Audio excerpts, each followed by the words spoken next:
Did you think our story was over? You're dead. You, of all people,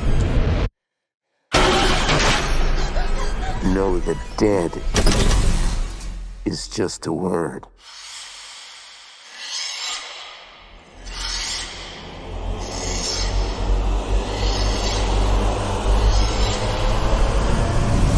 He's here.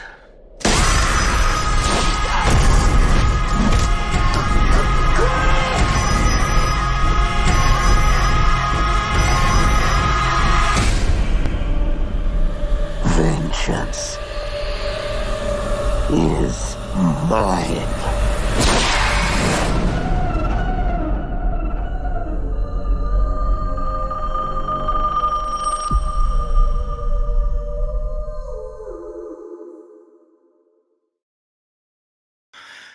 Hello, everybody, and welcome to the latest episode of Fresh Cuts. This is Mike. Joining me as always, it's Mr. Venom. What's up, Venom? Greetings and salutations, trauma survivors. Yeah, I'm doing pretty well. We're missing a piece of the puzzle this week, but I'll let you tell the folks about it.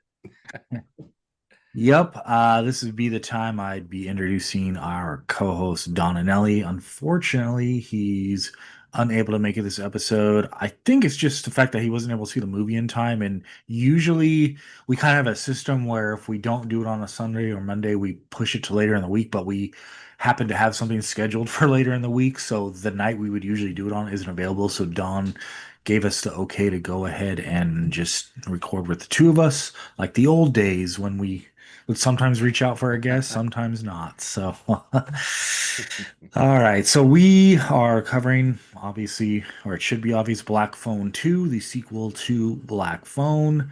And the synopsis is as follows. As Finn, now 17, struggles with the life after his captivity, his sister begins receiving calls in her dreams from the Black Phone and seeing disturbing visions of three boys being stalked at a winter camp known as Alpine Lake.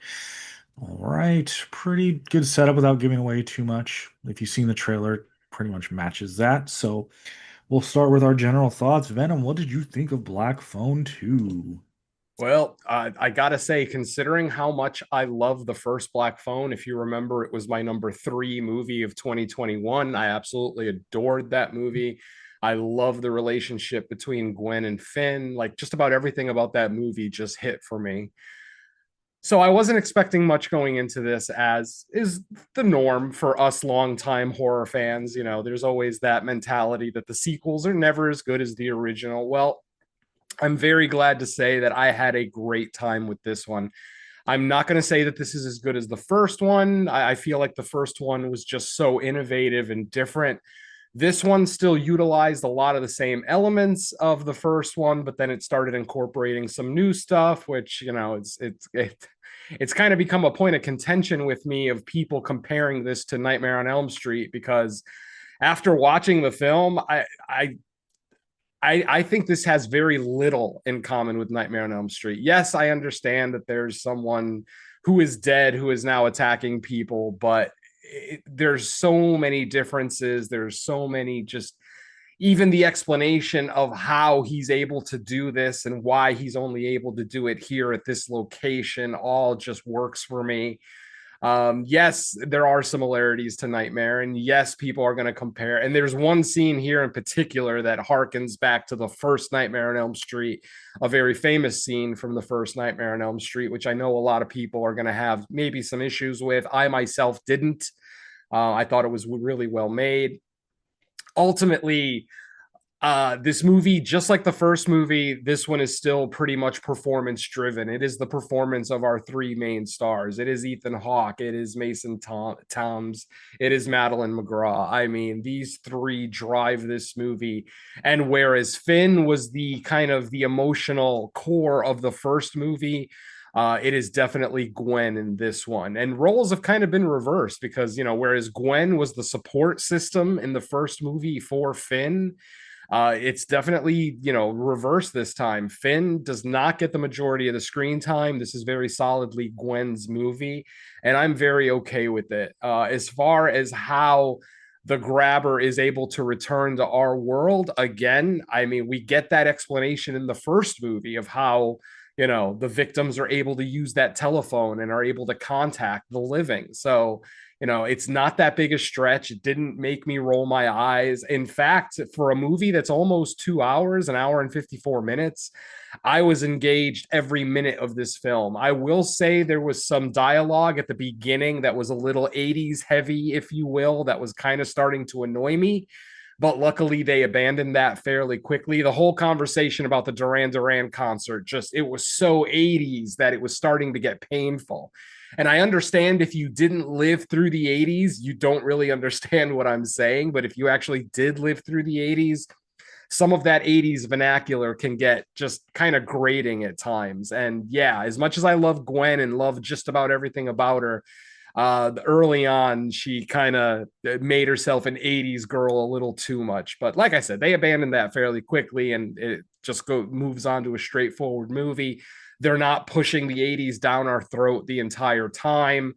The majority of the film is set at Alpine Lake, which is a secluded area where the members of our cast are trapped by a snowstorm. So that all makes sense. Like I said, I had an absolute blast with it. We still get the emotional ending that we got at the first one. With Gwen and Finn, coming back together and just having that amazing emotional moment at the end. It still works for me. I mean, I don't know what else I can really say. There are some elements of this movie that I thought were maybe tacked on. I'm going to say specifically some of the stuff with Finn and Gwen's mother that, some of the revelations that we get in this movie, I thought were a little heavy-handed and they weren't even necessary. Like, I don't think that Gwen and Finn needed any more motivation to stop the grabber without finding out, some of the backstory with their mother. So as far as the stuff with Gwen and Finn's mother when she was young, when she was actually a camp member at Alpine Lake, I loved all of that. It was just more, mom's adult years that, it felt tacked on. Like, they didn't really give us any even breadcrumbs that would lead to this path. But ultimately, I'm not necessarily saying it's bad. I'm just saying it didn't really add any more to the movie. Like I said, Gwen didn't need any more motivation to hate the grabber. I mean, he kidnapped Finn, kept him for what felt like a month, did awful things to him emotionally, physically, all of it. So I don't know. Some of that stuff felt a little tacked on. We'll talk about that during the walkthrough. Overall, not a lot of kills. I mean, the kills that we get are flashback kills. I mean, in fact, I don't remember if anyone actually dies in our cast. So we might actually have a deathless horror movie, but there is still gore. Early on in the film, there's a flashback with the grabber before he was known as the grabber that are very intense. Think the kid print segment from VHS Halloween, and you kind of get where I'm getting at with those scenes. So they're very visceral, and we do get one great half decap that I thought was awesome. But we'll talk about that a little bit later. I loved Ethan Hawke in this movie. Like I said, we don't even see his face in this movie, but it is still so solidly Ethan Hawke. It just drips Ethan Hawke all over it. And his dialogue, every word that comes out of his mouth is just so menacing. So it's got just evil overtones to it. I think it's an amazing performance for someone that we don't see, who's behind a mask for pretty much the entirety of the film. So yeah, overall, this was a surprise to me. I was surprised that it was just as compelling, almost 2 hours. I was never bored. I never thought that, oh, this is a wasted scene. Even the stuff that I was talking about with Finn and Gwen's mother, it did add a little something to the movie. I just don't really think it added much to the motivation of the characters in the movie. If anything, Dad was the one who maybe was the most affected by that revelation. But otherwise, like I said, I had a surprisingly great time with it. I I do see this appearing in my top 10 at the end of the year. It's solidly at like the bottom half of it right now.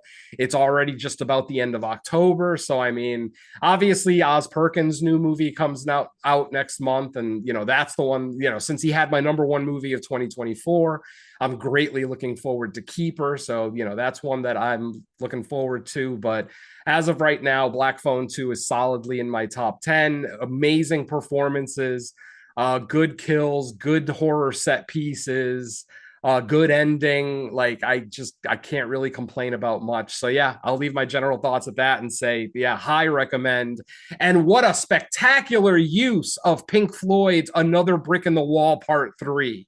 Holy shit. Like I'm sorry, but that I've absolutely loved that scene because of that song playing in the background. Not just that it's a Pink Floyd song, but it's a deeper cut off the album. It's not, Another Brick in the Wall Part 1 and 2, which are the more popular ones. It's Part 3, which is the deeper cut. And I just thought it was used so well. Sound design is solid. It's not anything that really blew me away, but it's still really, really well done. Really nice cinematography throughout. Most of the movie takes place at night. So yeah, overall, I had a great time with it. And I guess I'll just leave my general thoughts at that. So I have something to talk about later. So back to you, Mike. Okay, so before I get into Black Phone 2, I'll just kind of reset with the first one. I thought it was a decent movie. I wasn't as high on it as Venom. I can't really remember Don's thoughts too much. I just remember yours standing out because you were really high on it. I thought the setup, and this is from memory because I actually haven't seen it since, but I thought the setup was great. The aesthetic was great. The setting up the era that it was in, it looked like a movie from the era it was trying to portray. I thought the character of the grabber was cool, like creepy, effective. I just wasn't so hot on the movie once we kind of got to our main setting, which was in the basement. But I'm not going to get into all that because I don't want to do a full review of the first one again. So I thought it was decent. I'm happy to say I thought this one was great. Like I thought any shortcomings I thought the first one had, I thought this one blew that one out of the water. I thought this one was creepier, scarier. The Mhm. cinematography I thought was great. The score was great. I thought the grabber in like supernatural form was even more menacing on screen. I liked the interactions um of how he was going after it. And I do sort of get like the Nightmare on Elm Street comparisons only probably because of the supernatural element and kind of like the way some of the interactions with the grabber goes. It's not so similar that you could call it like a Nightmare on Elm Street kind of like inspired. I wouldn't go that far. I just think because this one leans on the supernatural more, that's why these comparisons are being made. And maybe because some of the scenes we get, which I don't want to like break down in the detail of like what's going on, but like in spoilers, that would make more sense. Um, I like the story in this one. I like kind of like the mystery. Yeah, and like uh, if I would say like any shortcomings in this one, maybe it's like lack of on-screen deaths because we do technically have dead characters in this, but Mhm. not like presently being killed, because it does kind of have that mystery element, almost like a stir of echoes, where ghosts appear and Mhm. need to be released from their resting place. That kind of Yeah. like story. Um, so it was familiar in that way, but I just thought it was really well done. In fact, and this is without me having seen the first one. I like for me because I like this one so much more. I actually think it improves my memory of the first one because the fact that they went supernatural, I can almost look at the first one as like a prequel, and this one being like what like Grabber's like ultimate form of being like a supernatural Mhm.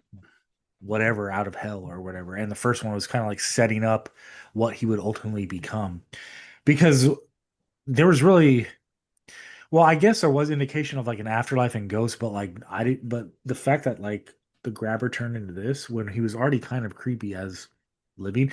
I mean, you could almost say that it was like the you could compare it to the Nightmare on Elm Street prequel that we never actually got, like the Yeah. first Black Phone. Now that we have it in this form, but yeah, I just think this one all around was better. Like for me, it was better. I was never bored, even with the long. I was a little worried with that running time going in, like okay, because my fear was like we were basically going to get like the same kind of like design and everything, but Mhm. I felt this one went bigger, and sometimes that can be a mistake, or you can make missteps trying to like expand the lore of what was established in the first one.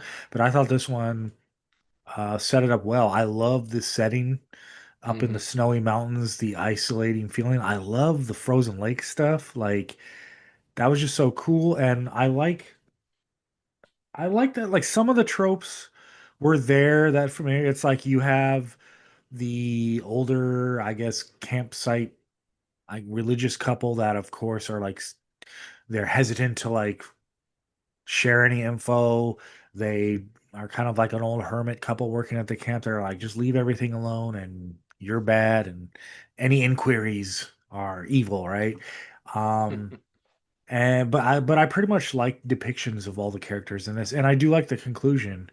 And I thought I saw something about a Black Phone 3 being greenlit, but I wasn't able to see if that's like an actual source or a stupid AI post that someone made. Because half the time now, if you're scrolling, it's like you really got to stop and make sure it's a link with a story and not just these AI posters that people make. But overall, yeah, I give this a high recommend. Right now, and again, this is going to depend on the individual how strong you think of 2025 is. If I had to make a list right now, I think this is somewhere on it. Maybe not my top five, but in my top Yeah. 10, I think Mhm. so as of now. So I guess I'll leave it at that. Back to you, Venom. Yeah, same with me. Solidly in my top 10 towards the bottom half. I got a feeling it'll stay there though, because like I said, I've said it before and I'll say it again. I am a fan of emotional horror movies that actually make you feel something other than just the elation of watching someone get cut in half, movies that actually make me feel for characters, that actually make me want to see them survive the film. The movie's not just filled with fodder for the killer, for our Yeah, guilty pleasure kills. it's what to me it's what elevates like a movie from being good to great because like Mhm. I think as horror fans who've been watching them since we've been kids, there's nothing wrong with like movies that are just like here's a bunch of teenagers now go kill them in creative ways. Those are still fun movies, and I would Mhm. call them good if they do that well. But there's always going to be certain elements that take it beyond just that, and I think with the girl in this, I just thought she was good at like every emotion, like the Yeah. sibling banter, the emotions over her mom not being with when she had to be tough. She was just good. I mean everybody was good in this, but I just thought she like stood out. Like every time she had to Yeah. express whatever emotion the scene called for, I was like, she's just really good. And it's to me, it's like elevating the material here. Absolutely. I mean, there's a scene here where after they get to the camp, it's their first night and she has a dream and she literally has a breakdown when Finn wakes her up and she's just screaming, "I think I'm going crazy." I felt legit emotion there. I mean, that's a child star actually making me, my hardened ass, feel something. Yeah, that is an absolute great performance. So I absolutely agree. She is by far the MVP of this movie. Madeline McGraw, just amazing. Could not get Yeah. over it. But yeah, I mean, I didn't even mention any of the other characters in the movie, but yeah, I thought everyone did exactly what they needed to do well. I thought the camp, the guy who owned the camp, Mondo, I thought he did, what he needed to do. Great performance. I actually thought that he was going to turn into a more nefarious character when he was first introduced, Me but I'm too. actually, yeah, but I'm actually I glad he thought, didn't. yeah, I thought at least there was a chance. Yeah. Um, I thought they did a good job. Even the couple that I mentioned already, the Christian kind of couple, Yep. I even thought like, okay, what's going on? And I And it's not that they did anything overbearing to lead you in that way. I just think the characters were so well.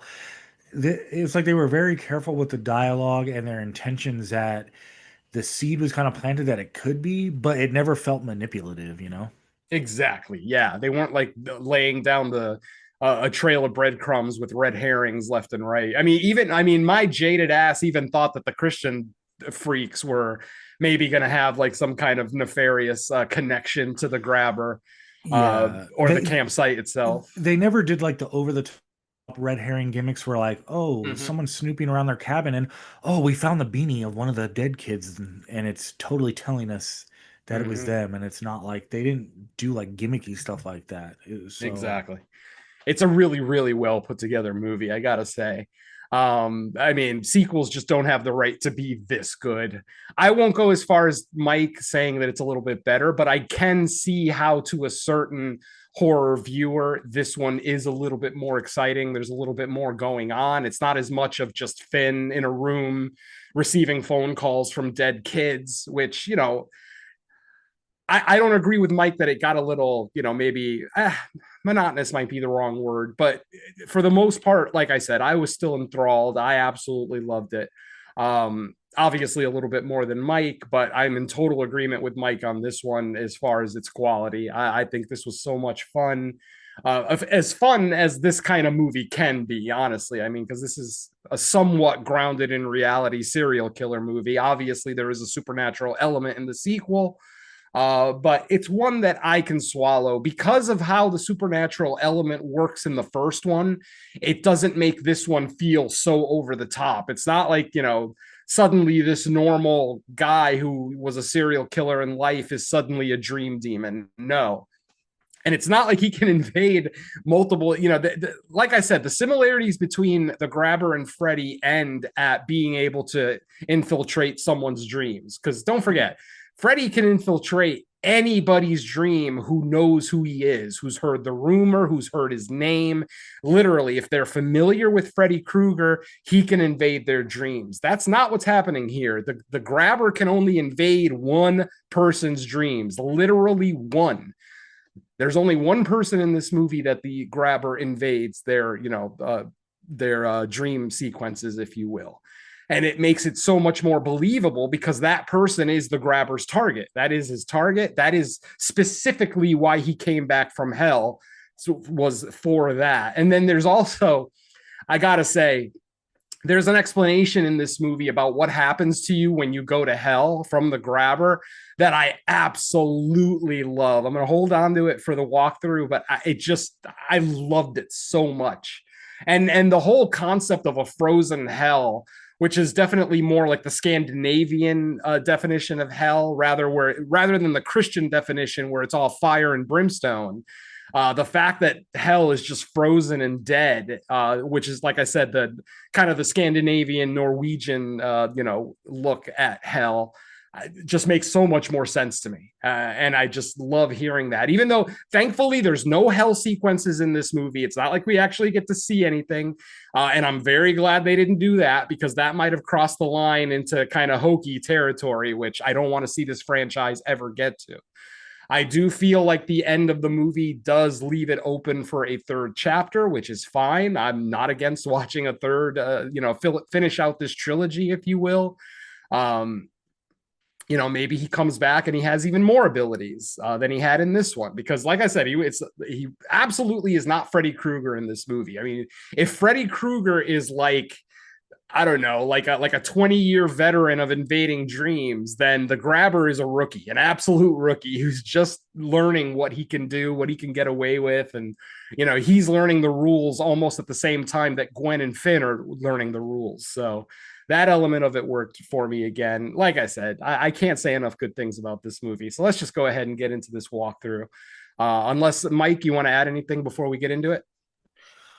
No, but I will say, like, after the first Black Phone, my thoughts were like this will probably be like a one and done. After this one, like I could be okay with like another sequel. Like I just think that like they maybe it's because I like the direction it went in this one, that I kind of feel like I wouldn't mind revisiting the grabber. Now, whether Mhm. they would go like the grabber with all the same like supporting cast, like he's gonna come back for like attempted revenge on them again, or if they take the character in a different direction, that who knows. But Mhm. like I think once they open the door to Supernatural, as long as they make money and people want to go see it, I think there is like room for more. Yeah, I really like how this franchise is kind of going it's almost going the Terrifier route. Obviously not in its level of gore, but in its storytelling. If you remember with the first Terrifier movie, there really wasn't much of a supernatural element until the very last shot of the movie, literally like the last frame of the movie. And then with Terrifier 2, they start introducing more of the supernatural element. And then 3 is basically just a supernatural slasher. I mean, there's very little grounded in reality with the third one and elements of the second one as well. So I'm very okay with the grabber coming back for a third movie and just going even more over the top. And maybe don't go crazy with the body count, but definitely ramp it up. Like I want to see what the grabber can do in this form.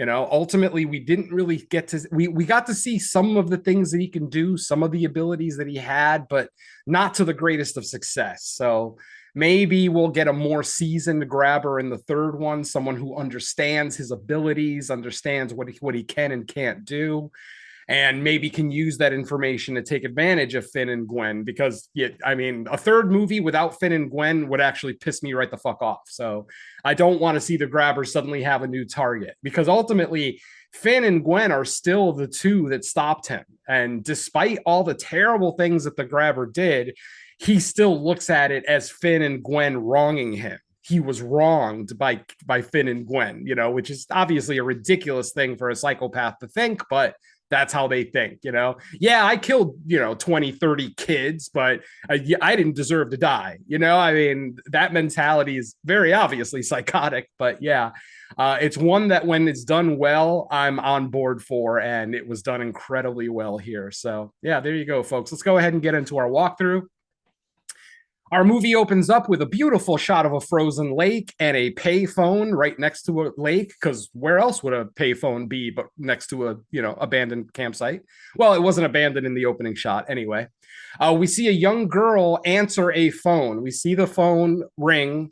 That's another thing I fucking love about this movie, is that they incorporated a new black phone. It's not the same basement. Yes, we revisit that basement in the film and the infamous phone, but the majority of the quote unquote phone gags in this movie are the phone at the lake. And I just love that kind of change of atmosphere, change of pace, all of it. It worked for me. So anyway, like I said, our scene opens up and we see a young girl, maybe 12, 13 years old, answering a phone, the phone call. She basically says, oh, no, she's not answering the call. I'm very sorry. She dialed a number. That's right. She dialed a number that she saw in her dream.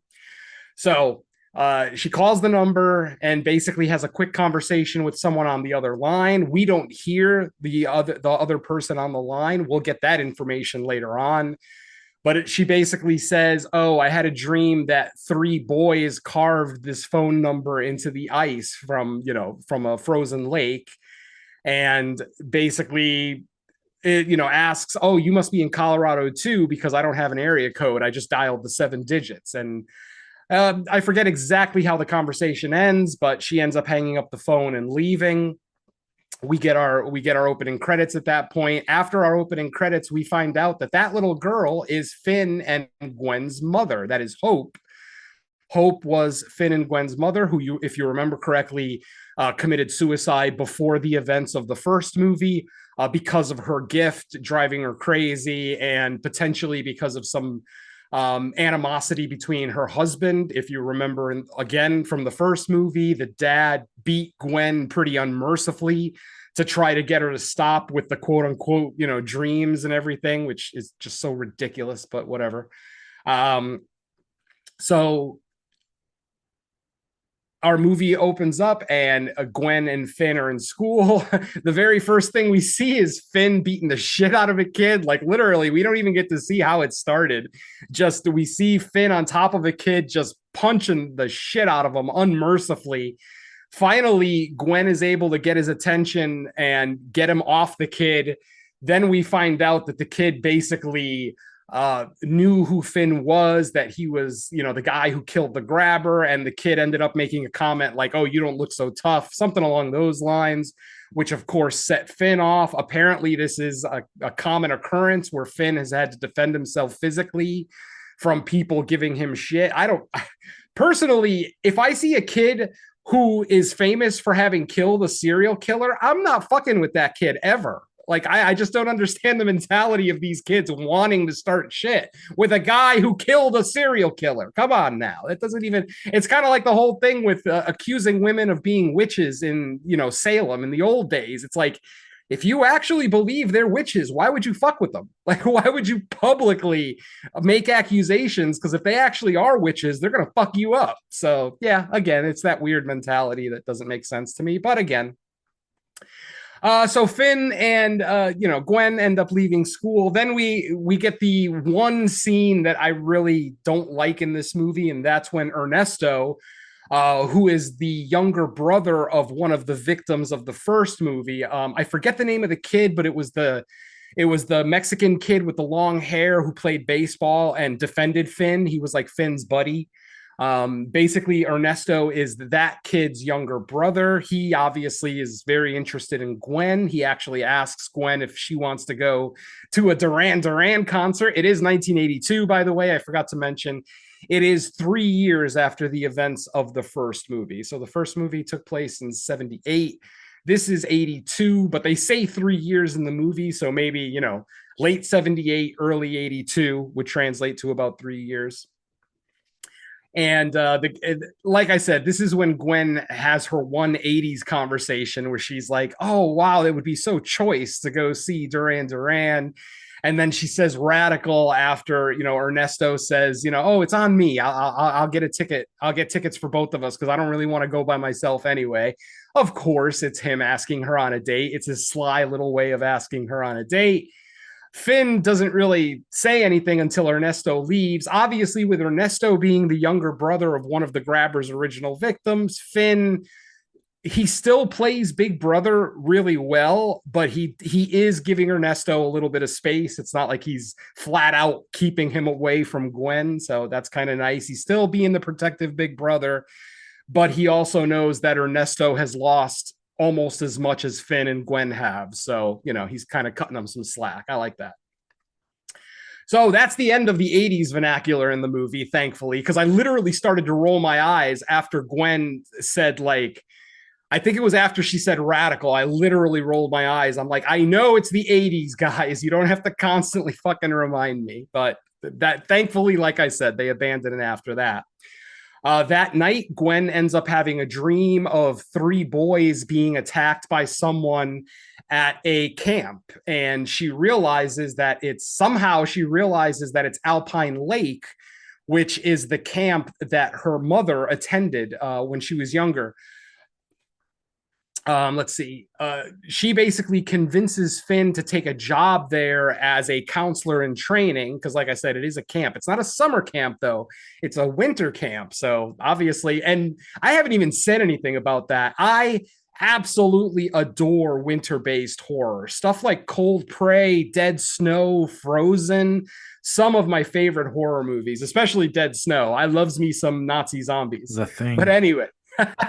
So yes, I mean, blood against the snow always looks so great. So even though we don't get a whole lot of blood in this one, just to see that setting just definitely put a smile on my face. So after some convincing and of course Gwen letting Finn know about the dream that she dreamt that 3 boys were killed at this lake, at this campsite, they go ahead and go.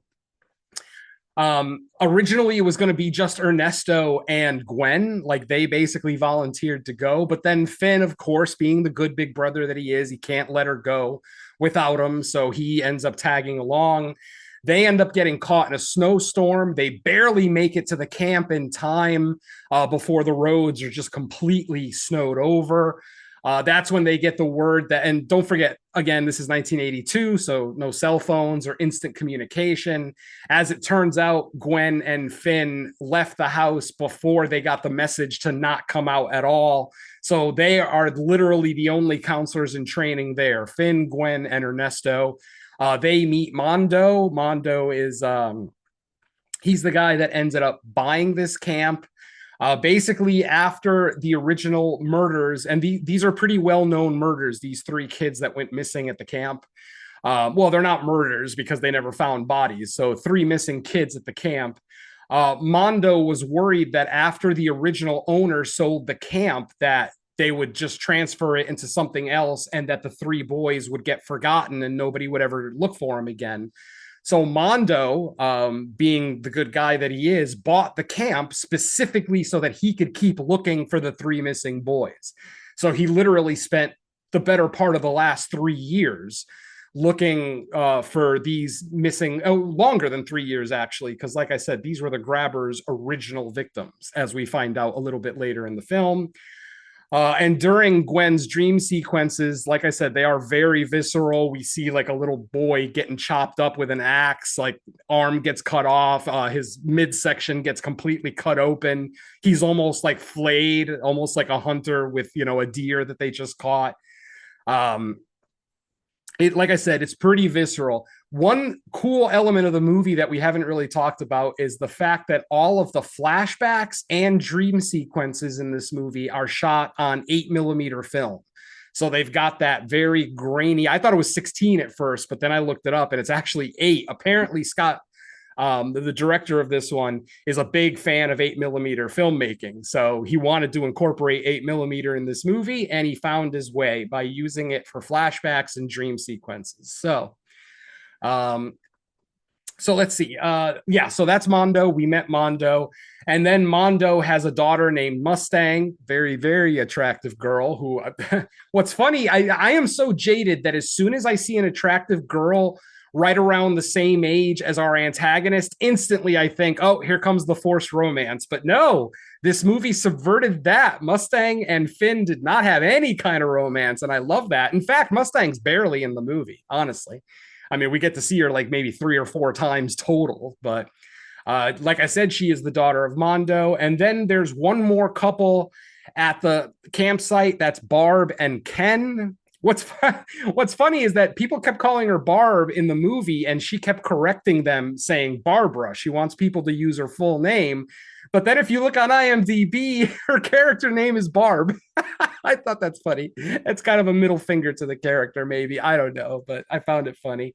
Anyway, Barb and Ken, and also forgot to mention that this camp is a Christian youth camp. So there is a chapel there with a big glowing crucifix in there, blah, blah, blah. So it is, like I said, very Christian, very, family values, blah, blah, blah. So Barb and Ken are very, very Christian. Like, they don't even like the fact that that the kids speak very vulgarly.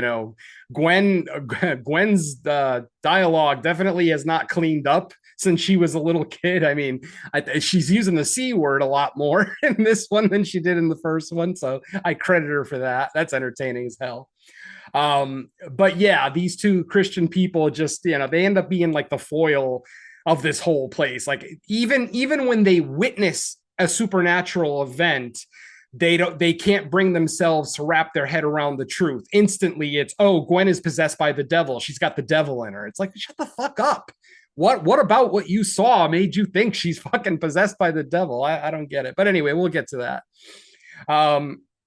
So on the first night there, like I said, because it is a state licensed campsite, underage boys and girls cannot stay in the same cabin. Unfortunately, that means that Gwen has to sleep in a cabin by herself, a big cabin with lots of bunk beds, but unfortunately she has to be there by herself. That night, her first night there at the campsite, she has yet another dream about the 3 boys. This one is a little bit more visceral. We get to see a little bit more of what actually happened. We actually get to see the young version of the grabber not wearing his mask. The mask obviously came later. Again, chasing these boys, doing terrible things to them, blah, blah, blah. This is when she has that emotional moment with Finn, when Finn wakes her up. Apparently, she has a trend of sleepwalking ever since the events of the first movie happened. So Finn is constantly having to get up and, either bring her back in the house because she walked out of the house while sleepwalking, or wake her up because she's having a violent dream. So, like I said, again, she's freaking out. They end up staying together in the same cabin against the campsite rules. She basically just goes and she actually sleeps in the same bed with Ernesto, not her brother, which is interesting. So obviously there is still some romance in the movie. Thankfully, it's pretty minimal. So I can thank it for that. Let's see. And then and then finally one day, I think that the first morning that they're there, the payphone that's at the edge of Alpine Lake rings. And earlier in the film, we see an out of order payphone ring when Finn walks by it. He looks at it, he sees that there's an out of order sign.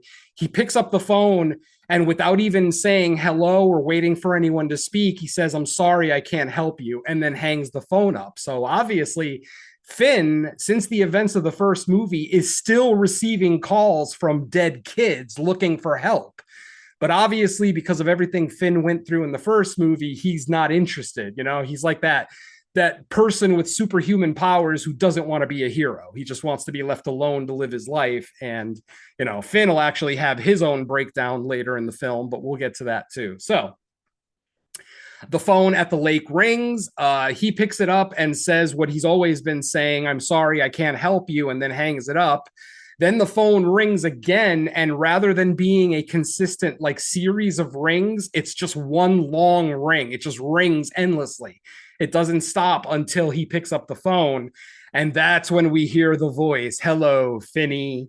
And yes, it is Ethan Hawke's voice. And another thing that I like that returned from the first movie is when Finn is on the phone speaking to either a victim or the grabber, we actually see the character standing near them. Like I said, that was something that I thought was really innovative that they did in the first movie. Finn is on the phone, but then we as the audience get to see the spirit of the kid on the phone standing right there next to Finn talking to him. So they brought that back here, and it works really well because of the phone booth. Since now it's a glass encased phone booth, it's almost like you're trapped, like the spirits are surrounding you.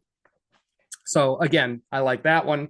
Obviously, after Finn realizes that the grabber is on the phone, that's when the grabber starts getting cryptic and talking about hell, and talking about how much it took for him to get out of hell to be able to come back here and do this. As it turns out, there actually is an explanation as to how the grabber is back and why he's at the lake and not back at his house. And the explanation is, of course, the 3 boys that he killed at the campsite, are still missing. So their souls are not at rest, which is why they're using the black phone to call Finn. Because of those souls not just not being at rest, but they're also scared. They're always scared. That fear is what drives the grabber to be able to return. The grabber can't return to his house because any of the kids that he killed at his house, their bodies have been found. So their spirits are at rest. So there's no power there for him. But at the campsite where those 3 kids are still missing, he's able to come back. And I like that. I like that he's not just some all-powerful, kind of like Freddy Krueger. He's not just some all-powerful dream demon who can just come and invade anybody's dream who knows of his existence, literally, the grabber can only invade Gwen's dreams. He can't even invade Finn's dreams. Anytime that the grabber talks to Finn on the phone, that's reality. And you can tell because it looks nice. It's shot in full 4K. It looks really nice. Whereas when we're in the 8mm, once the screen gets grainy, that's when you know that you're in a dream sequence or a flashback. So let's see. Eventually we get right. On the second night there, Gwen once again has another dream. This time she basically hears the black phone ringing and is going around looking for it, but can't find it. Eventually, Finn wakes her up, and at this point, they're in the kitchen. I think Finn wakes her up in the kitchen. I've only seen the movie once, unfortunately, folks. But anyway, point is, at this point, this is the first time that we actually see the grabber attack someone in the real world. And this is the scene where people are going to hark back to the original Nightmare on Elm Street. Because if you guys remember the Tina kill, the very first kill in the first Nightmare on Elm Street movie, where she's actually levitating up and the claw marks are showing up on her, they kind of do the same thing here, where the grabber attacks her. She's in a dream, so she's actually asleep, but everyone else is awake, and they're right there in the same room with her. So Finn, Mustang, and the religious couple are all there, and they see Gwen getting lifted off the ground by an invisible force and getting just thrown around the room. She gets slammed against the wall. She gets thrown across a long counter. She's just getting wrecked. But then finally, as more people, as Mondo and everybody else shows up, the grabber just kind of dissipates into the shadows and, postpones his attack for now. But now it's established that the grabber has power in the real world. Yes, he's attacking you in the dream world, but whatever he's doing to you in the dream world affects you in the real world. Now, they even have a quick conversation about, if you die in a dream, do you die in real life? Ultimately, they never established that in this movie because ultimately, spoiler, the grabber never actually kills anybody in any of the dream sequences. He always come close, but like there's one scene where he attacks Mondo, where while Gwen is asleep and dreaming, she sees Mondo on the ice covered lake, and he found a body. Mondo found one of the bodies of the 3 missing kids, and at that exact moment, the grabber spirit shows up and starts chopping at the ice around Mondo. Mondo doesn't notice because he himself is chopping at the ice to try to get the body out. He basically sees that there's a body inside of a barrel under the ice in the lake. So he's chopping at it. The grabber is chopping in unison so that Mondo doesn't even notice. Eventually, the ice breaks. Mondo falls through, and the grabber actually has the ability to hold Mondo down. Even though Mondo can't see him, he can still hold him down under this icy water that, you would think would kill someone in like a minute, considering how cold it is. But, again, suspension of disbelief. Gwen, after being attacked in her dream, another similarity to Nightmare on Elm Street, where she's attacked in her dream with an axe, and then the wound becomes reality in real life. We see the wound show up on her arm at the exact moment that it happens in the dream. So again, simple-minded people are going to compare this to Nightmare on Elm Street incessantly. But, like I said, if you watch the whole thing and you have an ounce of intelligence, you notice the differences, and there are plenty of them. So, all right. So where are we now? After all of this happens, there's a big meeting at the campsite. Everybody gets together, and this is where Mondo and everybody at the camp finally finds out who Finn and Gwen are. They didn't know that Finn was the guy who stopped the grabber. They just thought that they were kids showing up to be counselors in training. But when they found out, and then once the kids tell Mondo that, oh, our mother came here when she was younger, Mondo sees a picture of her and instantly remembers her. Her nickname was Starlight while she was at the camp. Apparently, all the campers have a nickname that they create for themselves, and the counselors remember the kids by their nickname, not by their real names. So when Gwen said my mother Hope came here, he wasn't 100% sure who she was talking about. But then when she showed her the picture, instantly he's like, oh, Starlight, I remember her. She was great, blah, blah, blah. So anyway, the Jesus freaks are in the back of the room, basically accusing Gwen of being possessed by the devil. Gwen is trying to convince them that it wasn't the devil that attacked me. It was the grabber. It was a man. And, And the great thing is that Mondo is so open to this. Like, I love when horror movies do this, when they don't have the skeptical care. I mean, obviously the Christian couple are our skeptical characters, but the fact that Mondo is kind of in charge and he's instantly open to, oh, there could be something weird happening, you know, something could be going on with this place. So Mondo ends up taking a picture of all the campers from the final year that Hope went there. At the end of the summer, you know, or at the end of the season, whatever, they take a picture of all the counselors and the campers all together and they put it up on the wall. Mondo basically shows Finn and Gwen the picture. And Finn is the one who notices, wait a minute, that's the grabber. Yes, my friends, as it turns out, the grabber worked at this camp that Hope, Gwen and Finn's mother, also went to. So you're starting to put the pieces together now of these, you know, these three boys that got murdered. This is where we're starting to find out that these were the grabber's first victims. These three kids that went missing at the camp were his first victims. Then when he left the camp, that's when he bought his house, or two houses, because don't forget the grabber had two houses in the first movie. And, you know, started basically honing his skills, since he was very rough. You know, because when we see the scenes of him killing the boys, it's very violent. It's not coordinated. It's just very much a psycho chopping at his victims. You know, it's not nearly as, I hate to use the word, but it's not nearly as graceful as, you know, what he did at his house, you know, afterwards with the kids. So. And then we find out that he also had a nickname. Nobody actually knew him by his real name. They all knew him as Wild Bill because he wore a tool belt loosely, so it looked like a gun belt. And he always wore a bandana and he had long hair. So they called him Wild Bill Hickok, which explains the WBH that Gwen saw in her dream carved into the ice by one of the victims.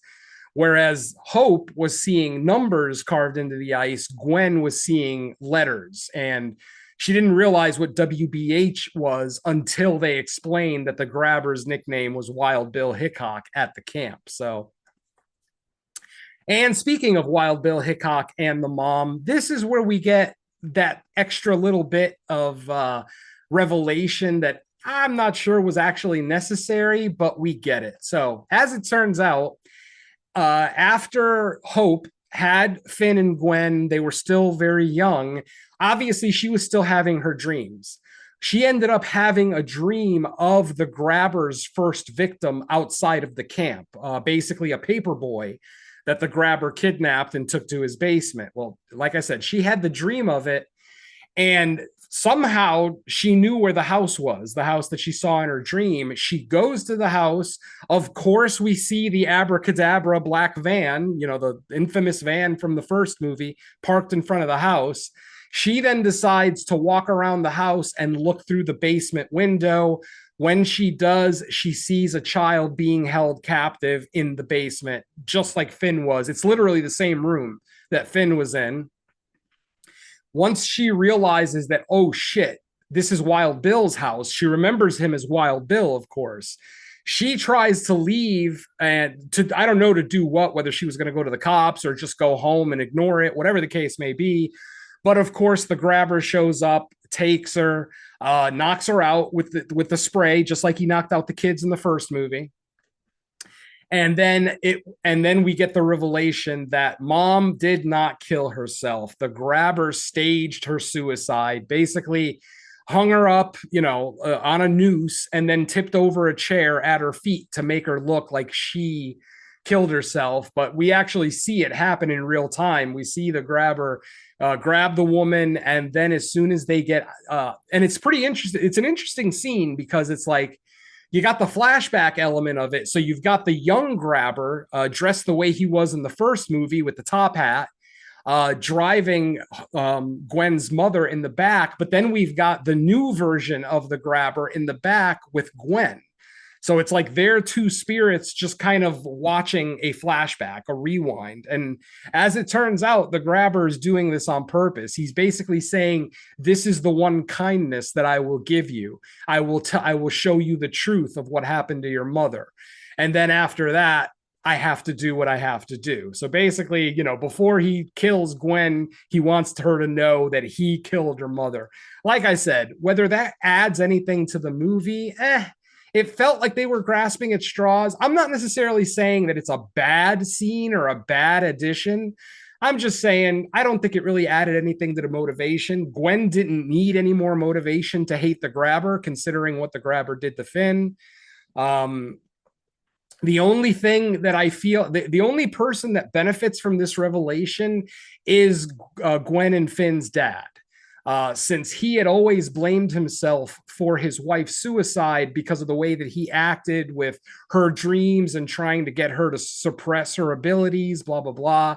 He kind of thought that he was at fault. But then later in the film, when Gwen lets him know that no, mom didn't kill herself, it was the Grabber, you almost see a sense of relief on the dad's face that, oh, it wasn't me. I wasn't directly responsible for, my wife killing herself. So, we get that revelation. Do with it what you will. I don't think it added much, but it's there. So we'll take it. After that, where are we at this point? Right, Mondo's already been attacked, so they've already found one of the 3 missing bodies. As it turns out, all 3 of the bodies were put in barrels and thrown into the lake, weighted down so that they just sank down to the bottom of the lake. And of course, that lake is almost always frozen, so the cops never check the lake. As it turns out, the Grabber had tools to go ice fishing, so he could cut a hole in the ice the exact size of the barrels that he was sticking the kids in, and then just dump the barrel in there, replace the hole. And, the police were like, why would we bother checking the lake if it's frozen? How is he going to get a body in there? Well, just shows the stupidity of the police, apparently. Anyway, let's just go ahead and skip up. I'm going to skip a little bit. There's some set pieces here and there, more dream sequences. I skipped the great half decap. Basically, in one of Gwen's dream sequences, one of the 3 victims pokes his head through a window, and then suddenly the window comes smashing down, cutting off half of his head diagonally. So basically, a diagonal cut across his head. The part of the head that falls to the ground is still alive. The mouth is moving and the eye is still twitching. And then when the camera pans back up to the rest of the victim, with the other half of the head still attached to his body, that half is still moving, like the eye is twitching and the mouth is moving. It's a pretty gnarly scene, very obviously CGI, but whatever. It takes place at night, so it still looks pretty good. So I'm okay with it. Probably the best bit of gore we get in the movie, but like I said, this movie doesn't really rely on its gore. The first one didn't, and this one doesn't either. So it's staying consistent. All right, so back to our finale. Basically, again, Gwen purposely. What's happening is they're going through the lake. They're dredging the lake again. They're cutting holes into the lake, trying to find more the last 2 victims of the Grabber, in the hopes that it'll take his power away so that he doesn't have the ability to do what he's been doing, invading Gwen's dreams, and still somehow being able to affect people in the real world. During this scene, the religious couple gets attacked by the Grabber. It's pretty interesting because the Grabber actually takes an axe, the axe that he has with him the whole movie, and he kind of buries it under the armpit of the religious couple, and literally, like a hockey player, just starts racing around the ice. Obviously, to everyone else there, it's just the guy just being dragged by nothing, but he's very obviously bleeding because he's leaving a trail of blood in the ice. Like I said, axe under the armpit, which in most cases would be death because what is it, the femoral artery? I think is it the femoral artery? There's a major artery underneath your arm, like right around the armpit, that if it gets cut, you can bleed out in like 5 minutes or something. So, when I saw the trail of blood that the guy was leaving, I'm like, oh, they better get him to a hospital soon. Eventually, the Grabber attacks both him and the wife, hitting them on the head with the axe. Doesn't kill them, much to my chagrin, just kind of gives them both head injuries. we basically see the grabber trying to attack Gwen. He starts approaching Gwen. By the way, impressive ice skater. I don't know if that was actually Ethan Hawke ice skating, but impressive. I mean, they even mention in the movie that Wild Bill was a really good ice skater. So it makes sense that the character was skating around the ice the way he did. I mean, he looked like a 20-year NHL veteran skating around the ice. It was pretty impressive.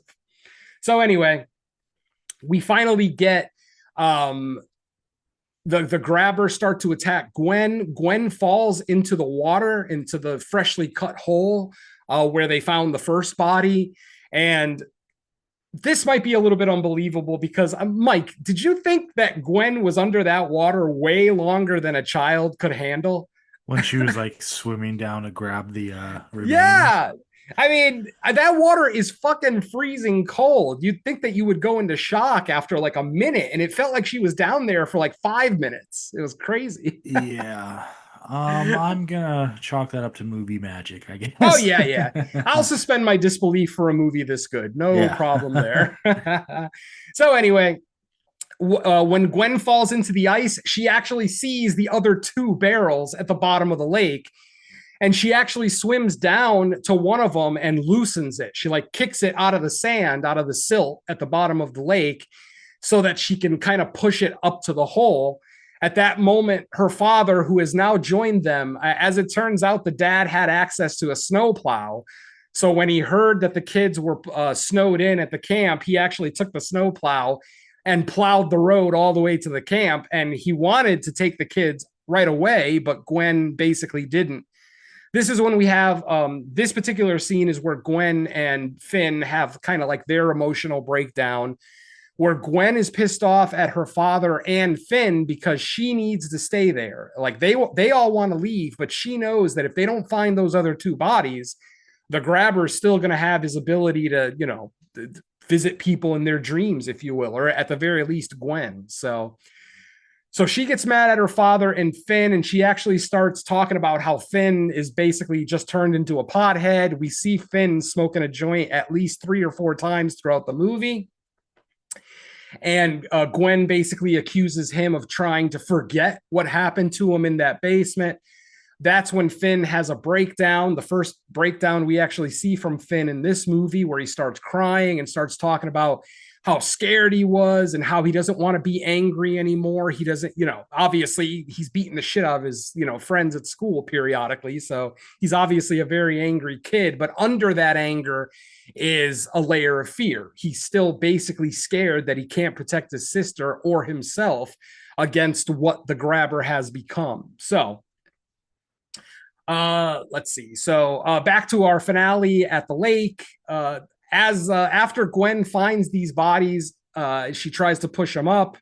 The dad and Mondo and Mustang basically start working to pull the bodies up. At that exact moment, the grabber starts to attack Gwen. And the grabber says something along the lines of, "What are you going to do against me by yourself?" And then she goes, "But I'm not by myself." And then at that exact moment, the 2 barrels that Gwen had found rise up to the surface. The bodies of the kids, which are obviously just skeletons at this point, basically, we don't actually see them move necessarily, but we see that they'll like the bony hands of the bodies will grab the grabber by the leg, trying to protect Gwen. They're trying to keep the grabber from attacking Gwen. Eventually, the grabber gets on top of Gwen. He's strangling her. Pretty much, she's at the brink of death.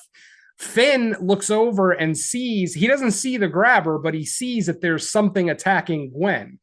Don't forget, Gwen is the only person who can actually see the grabber in this movie in his whatever dream form, if you will. But Finn can feel him. So when he sees that something is attacking Gwen, he goes over and he grabs the grabber by the leg. Like I said, the grabber's invisible to Finn, but he can still feel him. And then eventually Finn just pulls off his mask. This is the only time that we see the grabber without his mask. And his face is missing. Like he has no lips. His teeth are always exposed. Like it flat out doesn't look like Ethan Hawke. If somebody didn't tell you it was Ethan Hawke, you wouldn't know. It just looks like some guy with his face partially peeled off, but the voice is unmistakable. So, and then Finn basically decides to just start slamming his head into the ice. And it's actually a great effect when you see it from Finn's point of view, because he's holding something invisible and he's slamming it into the ice, and you can actually see pools of blood start to appear in the ice as he's slamming this invisible force into the ice. It's pretty gnarly. And then eventually Gwen grabs the grabber's axe and buries it into his forehead, just right in there, which pretty much stops the grabber. And then at that moment, the spirit of the three kids, the three victims from Alpine Lake, basically swim up to the surface, grab the grabber, and drag him down to the depths. Now, the reason I think that we're going to get a third movie is that we don't see the grabber actually get pulled all the way back down into hell. What we see is we see him get pulled down until he freezes. So basically the grabber in his spirit form is now frozen in Alpine Lake. So obviously that should be an easy setup to have a third chapter for this movie. But of course, now the three victims have all been found. We get like a scene at the end of Mondo calling the parents of the three victims, letting them know that we finally found your boys, and you'll be able to bury their remains and put them at peace. And that's pretty much our movie, folks. Gwen and Finn have their little emotional moment at the end, just like they did in the first movie. And that's our movie. No post-credit scene, just a spectacular sequel that just, in my opinion, had no right being this good. Like, I just, it's one of those things like when somebody hits a home run with something like, be it The Black Phone or the first Strangers movie or whatever the case may be, I'm always skeptical of the sequel. It's like, it's not going to be as good. It's just going to be a cash grab. And I'm very glad to say that this is 100% not a cash grab. There's a great story here to be told. Obviously, as I said earlier, there's elements to the movie that maybe felt a little extra that didn't really need to be there. Like I said, the mom actually being killed by the grabber. Again, it just felt like it was there to, put dad at peace more than Finn and Gwen, but there it is. But yeah, that is The Black Phone 2. And actually, the name of this movie is Black Phone 2, whereas the name of the first movie was The Black Phone.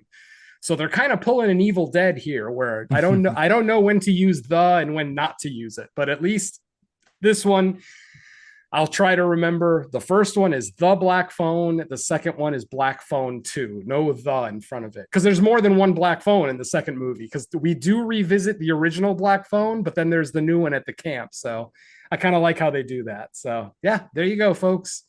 Solidly a top 10 entry as of right now, based both on its performances, its lore, its horror set pieces. Just like I said, just about everything worked for me, except maybe some of the 80s vernacular they could have left out, and a little bit with the mom, but otherwise a near flawless film in my opinion. Another home run for Scott. So, and the writer, who is Robert Cargill. Same, Scott Derrickson co-wrote and directed the first one. Same thing here, co-wrote and directed this collab. One. Yeah, still based, even though the original Black Phone was based on a short story by Joe Hill. This one is a completely original story. It has nothing to do with the original Joe Hill, short. But I still think they just did such a spectacular job. And some of the other homages in this movie felt interesting too. Like when we first see the grabber skating down the ice, didn't that remind you of, oh God, what movie was that? Was that Pieces? Where the killer had that mask with long hair and they were skating down the ice? Or was that Don't Look Now? I can't remember. You know what I'm talking about, Mike? Yes, I know what you're talking about. Yeah. But yeah, that reminded me. It's either Pieces or Don't Look Now, or it might even be Curtains. Actually, maybe it's Curtains. But anyway, the point is, yeah, that reminded me greatly of that scene. Just there's homages throughout the movie. If you want to call it a ripoff, like some of the edgelords on the internet are saying, go ahead. I mean, there's one particular podcaster that we've all worked with who just loves being a contrarian. And again, another movie that another horror movie anyway, that most people in the community seem to like, but this particular guy had to shit on it for some reason.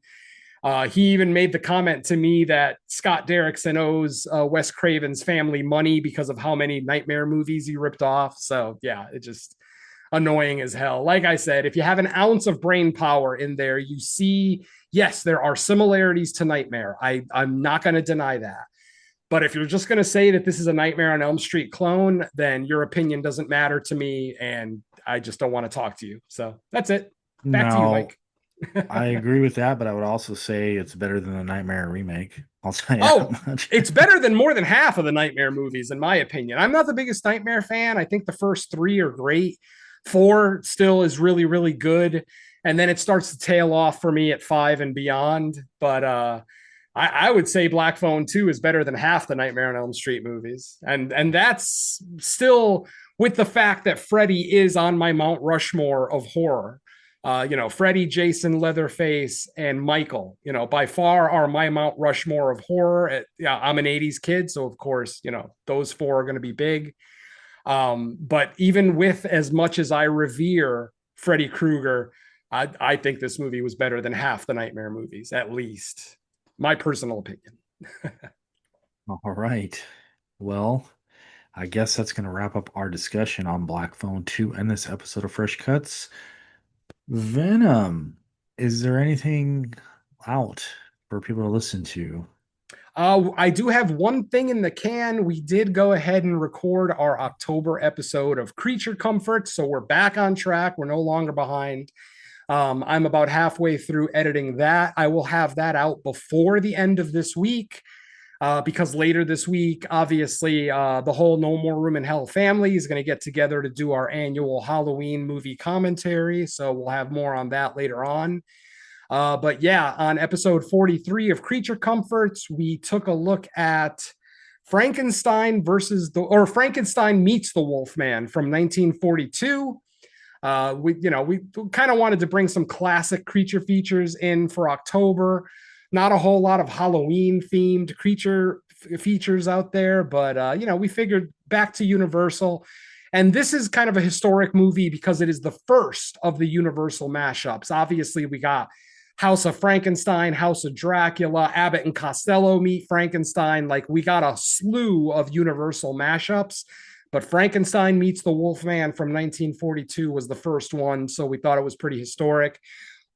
Even more historic, Frankenstein isn't played by Boris or Glenn Strange. He's played by Bela Lugosi. Yes, Bela Lugosi's turn at being the Frankenstein monster, which, we have some very strong opinions on it. So listen to the episode if you want to hear what we thought. But yeah, that'll be interesting. yeah, sure. Yeah. I mean, it's not a bad movie. It's just maybe not up to par with what we're used to from early Universal. So I'll leave it at that. And as far as Bela goes and his performance, there is an explanation as to why his performance comes off as dry as it does. And we talk about it on the show. So like I said, that should be out before next week, or probably sometime next week. I'll probably have it to our network head probably like halfway through this week. And then he'll probably have it up either late this week or early next week. Regardless, it will be out before Halloween. So that's Creature Comforts episode 43, where we look at Frankenstein meets the Wolfman. And that's it for me. I'll let Mike talk about the main show and the commentary that we have coming up. Yeah, I think I mentioned on the last Fresh Cuts, but the main show is up on YouTube, I believe, already, number 70, as is the last Fresh Cuts from last week. It's just not up on the network yet, so depending on where you listen, maybe you've already listened to those episodes. But if not, you can head to YouTube. No More Room in Hell podcasts is the channel, or you can just wait for the post on Facebook group page. And so coming up Thursday, we are recording our annual Halloween commentary, and we chose VHS Halloween because pretty much after, the three of us liking it, and then Derek who's on the main show, enjoyed it.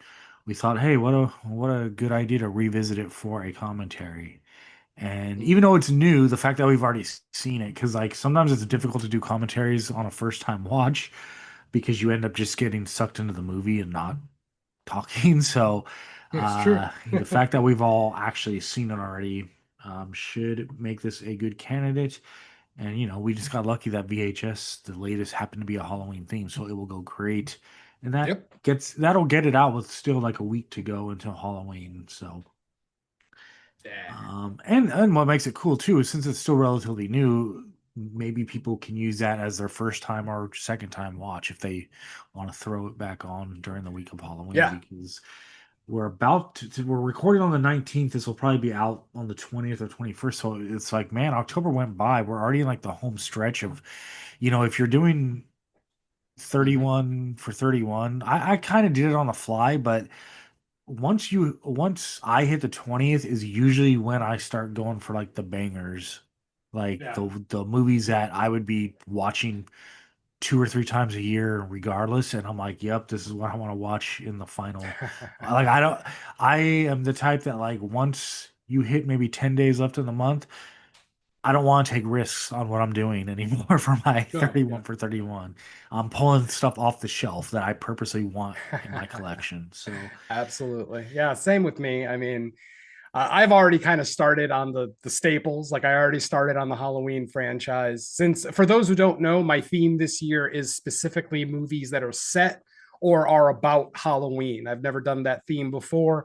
I figured I definitely got a few new watches in. I got to see The Jester and The Jester 2, Diced, a couple others that were first time watches. So I'm very excited. But yeah, now that it's already the 19th, I got to start on Halloween.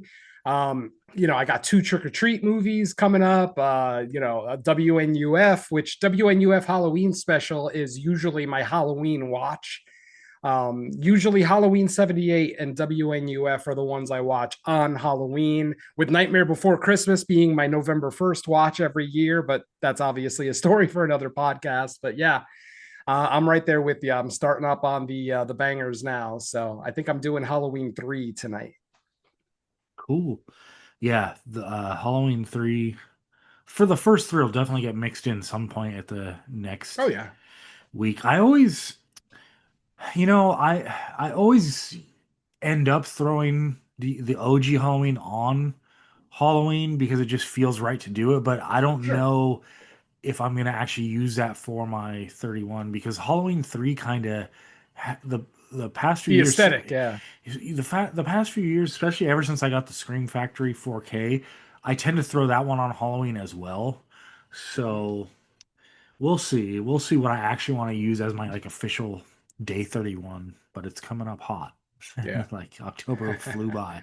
Yep. What do we got coming up this week? Is Del Toro's Frankenstein, is that getting the limited release?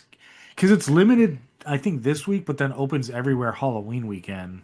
So I don't know if I'm even getting it. I'm sure you are somewhere, but the I think it's world. already playing out here, if I remember correctly. Okay, I yeah, haven't seen it yet, but because I've heard people that I know already give me some preliminary reviews. So I don't know if they saw screeners or if it's actually officially out here, but yeah, I know a couple of people that have seen it. I'm gonna wait for the wide release just because October is packed. Like we actually have two movies opening in theaters this week. We have the new Eli Roth movie opening this week as well, Dream Eater opens in theaters this week as well. So I'm not okay. the biggest Eli Roth fan. I love Thanksgiving, and that was probably the first Eli Roth movie that I actually loved, like loved. So I'm not, Eli Roth's not a name that really, excites me that much, but I mean, he doesn't do movies that often, so it's still something to watch. Like I said, he's not my favorite, but he's still tolerable. I still like him better than Rob Zombie, so there's I, that. I'm kind of similar. I feel like when it comes to Eli Roth and Rob Zombie to a certain extent, I'm excited by their enthusiasm for the genre, but then when I sit down to watch like the majority of their movies, I'm like, like Yeah, not bad movies, but you know, not great either. yeah. And that's not for all of them, but just I would say like most of them to me. Yeah. But I figured, with Shelby Oaks and Dream Eater opening this week, and I'm a big fan of Chris Stuckman, so I'm leaning Shelby Oaks. It's a found footage movie. We all know how much I love found footage. Chris Stuckman is also one of my favorite movie reviewers and YouTubers. If you haven't seen Chris Stuckman's stuff, look him up on YouTube. He's in the middle of his Halloween reviews right now. Every October, he reviews another movie, a different horror movie, either a classic or something new every day. But all through the year, he reviews not just horror, but all cinema. And like I said, he's been talking about this movie that he's been making for like the last 3+ years now. He's been talking about this movie, and it finally opens nationwide. And that's an indie horror movie from a director with no horror cred whatsoever. And it's actually getting a wide national release. So I'm actually fairly excited about this one. Okay, yeah, I know for sure I'm getting Shelby Oaks. I haven't even looked to see if I'm getting the Eli Roth one too.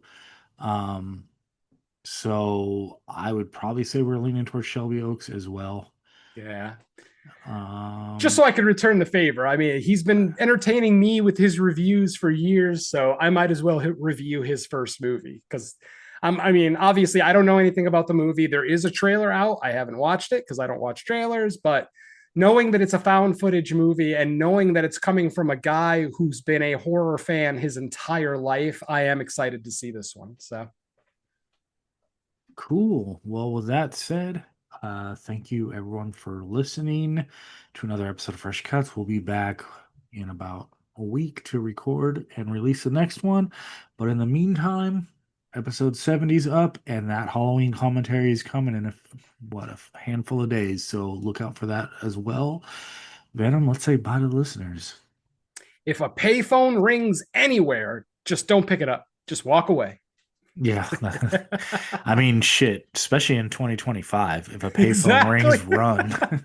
Yeah, if you see an out of order sign on a payphone and it rings, yeah, get the fuck out of there. Peace.